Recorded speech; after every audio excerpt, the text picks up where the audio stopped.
Thank you all for coming today. I've been looking forward to talking to you about one of my favorite subjects, my dad. I'd like you to know that your kind words and often hilarious stories have really cheered us this week. That's what we needed. I'd like to begin with a brief biography of my dad, and I know that there are at least several here who probably know it better than I do.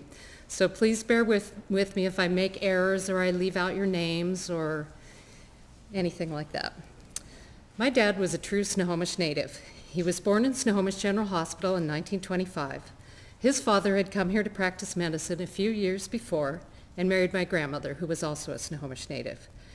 Dad's Miro grandparents, whom he called Pom Pom, that confused me for years, doted on him. He had a great group of friends, dubbed the Avenue C Gang by Pace and Peterson, dad of the Peterson kids.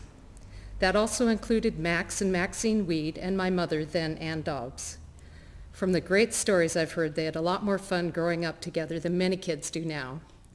He was also included on hiking and camping trips with the Petersons and my mother and Grandma Dobbs. They have all continued to be lifelong friends. Dad attended Central Elementary School and Snohomish Junior High School and was an acolyte here at St. John's. There used to be a basketball hoop in the parish hall where the boys played basketball. One friend, who shall remain nameless, but I did see him here, recalled how Father Cooper stood in the doorway of the parish hall to catch them and ask them to go acolyte. He attended Snohomish High School, where he loved basketball, baseball, and football, and lettered in football. During the war, since gas was rationed, the parents drove boys to football games. Dad, a guard, once had to play a game in his street shoes because he'd forgotten his football shoes. It's kind of hard to stay upright on a muddy field in your street shoes. And from what I hear, he provided a lot of entertainment that day. He was also the president of the senior class and graduated in 1943. He enrolled at the University of Washington, where he pledged Sigma Nu. And several of his Sigma Nu brothers were from Snohomish, and a couple of those are here today too. But the Second World War was ongoing, and a few months after his 18th birthday, he enlisted in the Army Infantry, qualifying as a rifleman. He fought in Italy with the Fifth Army, seeing action in the Po Valley. After the war ended, he served with the Army of Occupation in Europe. He never talked about the war, except for one thing. After the war ended, he and many other soldiers were given leave in Switzerland. As luck would have it, when he got off the train, he was the 10,000th American soldier to come through Neuchâtel, Switzerland on leave, for which he received all kinds of goodies, including a Swiss watch and ski lessons, and he loved to tell that story. After his honorable discharge, Dad returned to the UW, where he earned his bachelor's degree in 1949, the same year he married our mother, Ann Dobbs. They moved to Montreal, Quebec, Canada for the next 4 years, as my dad attended medical school at McGill University, his father's alma mater. There, too, he made cherished lifelong friends. Our brother Tom was also born in Montreal. He earned his medical degree as a physician and surgeon in 1953, and Mom and Dad returned to Seattle, where he completed an internship and surgical residency at Swedish Hospital. I was born during that time. After his residency, Dad came back to Snohomish in 1955, as his father needed his help in his office on First Street. Craig was born the following year, and Dad and Grandpa practiced there together until 1967, when my grandfather died and the office burned down in a spectacular fire. He practiced out of temporary offices while his clinic on 7th Street was completed, and continued to practice there until 1998, when he retired. He loved practicing medicine, especially surgery, and visiting with his patients. Of course, he made house calls, and there was at least one night when he got up 3 times to deliver babies. That was the public side of my dad. I want to tell you now about the dad we knew. He was larger than life. He loved big family dinners, especially planning the menu and shopping for it and cooking his concoctions. If you ate at our table, your plate was always heaped high, too high usually, and your glass was always full.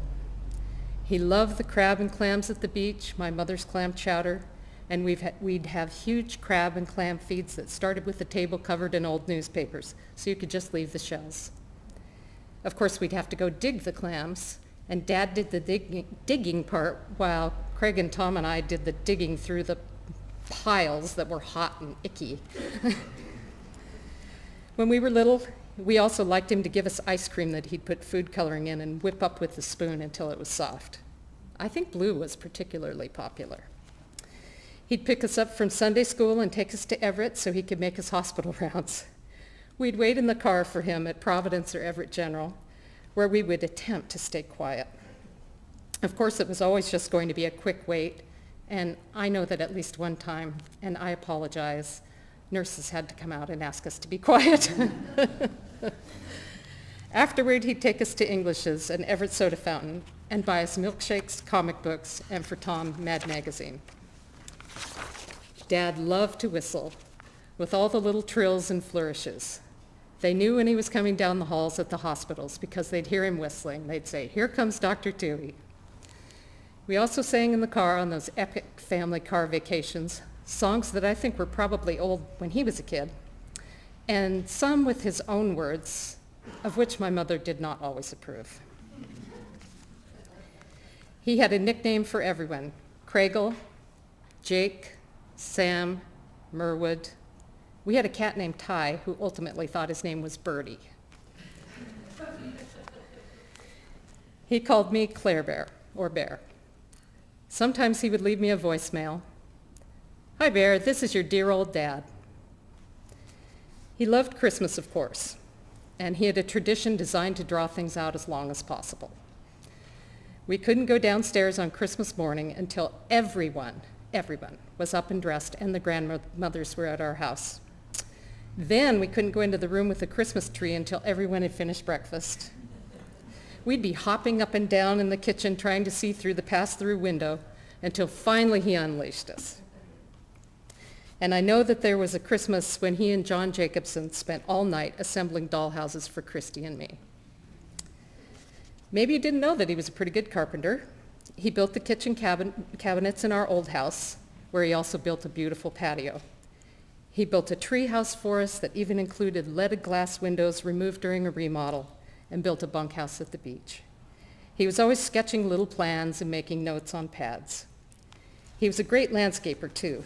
He and Mom turned a couple of acres of decrepit holly farm into a fantastic green yard with extensive borders of rhododendron and dogwood. They would weed on his day off on Fridays, and we would try to slip into the house unseen so we didn't have to pick up the weeds. I don't know why they always knew we were there. Dad loved to shop, and one of his favorite shopping trips was just before Christmas, when he'd go to Seattle to buy bags of Frango mints and dilettante chocolates to give to the women in the family and to the girls at the office. He was light on his feet. He was a good dancer. He loved to dance. And when I was little, I did stand on the top of his feet as we danced at the Sun Valley Lodge. He'd play beach volleyball with us, croquet, whatever we were doing, and he played to win. He was competitive. Dad had learned to ski in the Army, and one night when it snowed here, he surprised us with skis, and we went out in the dark and slid down a little incline behind our house. He took us up our first rope toes between his knees, and as many of you know, skiing became a very important part of our lives. Dad did few things quietly, and when he fell skiing, he always took the whole mountain with him. Cartwheels of skis and poles and whoops and yells, and he was always okay. He loved sports of all kinds, of course, and went to all my brother's games. We also went to Huskies, Sonics, Seahawks, and hockey games in Seattle together. My dad was proud of his children and his grandchildren. He was boisterous and generous, charming and opinionated, and he handled these last few years with amazing graciousness. Last week, I had the chance to tell him he was a great dad. And then, after the seriousness, we watched football together. Before I close, I'd like to thank my mother. She worked tirelessly to care for him, and he truly appreciated it. We are all extremely grateful to you for keeping him here for so long, Mom. Finally, Dad's grandfather, Tuohy, was pure Irish, and through her genealogy, Mom found his cousins in Ireland. Over the years, they corresponded and met and formed a bond.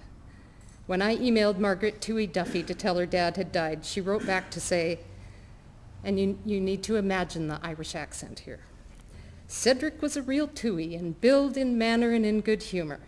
The minute I met him, I felt he was one of our own." With that in mind, I'd like to close with an Irish blessing. The love and affection of the angels be to you. The love and affection of the saints be to you. The love and affection of heaven be to you, to guard you and to cherish you. Thank you.